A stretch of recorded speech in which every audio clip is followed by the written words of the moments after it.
हादिया को इस तरह बेसहारा देखकर उसकी वालदा हादिया से कहने लगती हैं कि हादिया तुम पक्का मेरे पास आ जाओ, मैं तुम्हारा वाहिद सहारा हूँ, तुम्हें इस वक्त मेरी बेहद ज़रूरत है और तुम्हें ऐसे दरबदर होने की बिल्कुल ज़रूरत नहीं। तो हादिया अपनी वालदा से बताने लगती है कि अम्मी आप बिल्कुल परेशान ना हो, इधर भी आप मेरी माँ हैं, उधर भी मेरी एक माँ बैठी है, मैं उसे किसी सूरत भी तरह नहीं छोड़ सकती, वो मेरा भरपूर तरीके से साथ दे रही हैं और मेरा बहुत ख्याल रखती हैं। जैसे ही हादिया की वालदा की और मिस फजीला की मुलाकात होती है तो हादिया की वालदा शुक्रगुजार होते हुए मिस फजीला से कहने लगती हैं कि मिस फजीला मैं आपकी बहुत ज़्यादा एहसानमंद हूँ। तो मिस फजीला पूछने लगती है किस बात के लिए, आप ऐसा क्यों कह रही हैं? तो वो कहने लगती हैं कि आपने मेरी बेटी को जिस तरह से सहारा दिया, मेरी बेटी जिस तरह से साथ दिया, इस तरह से मुझे बिल्कुल भी किसी से भी तवक्को नहीं थी। आपने बिल्कुल माँ की तरह उसे संभाला, उसका साथ दिया, उसकी हर तरीके से हेल्प की। बहुत बहुत मेहरबानी, बहुत बहुत आपका शुक्रिया, ये आपका एहसान मैं किसी सूरत कभी भी जिंदगी भर भी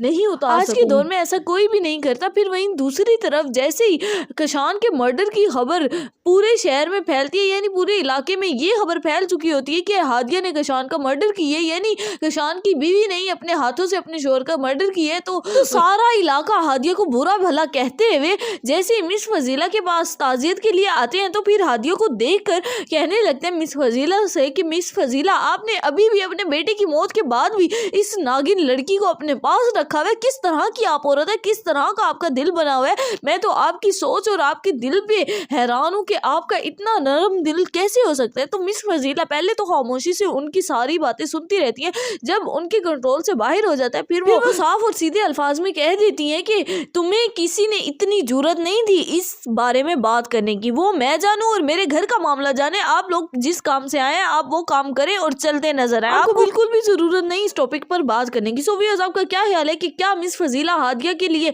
हमेशा के लिए ऐसा प्यार कायम रखेंगी? कीमती राय से आगाह करना मत भूलिएगा नीचे कमेंट सेक्शन में।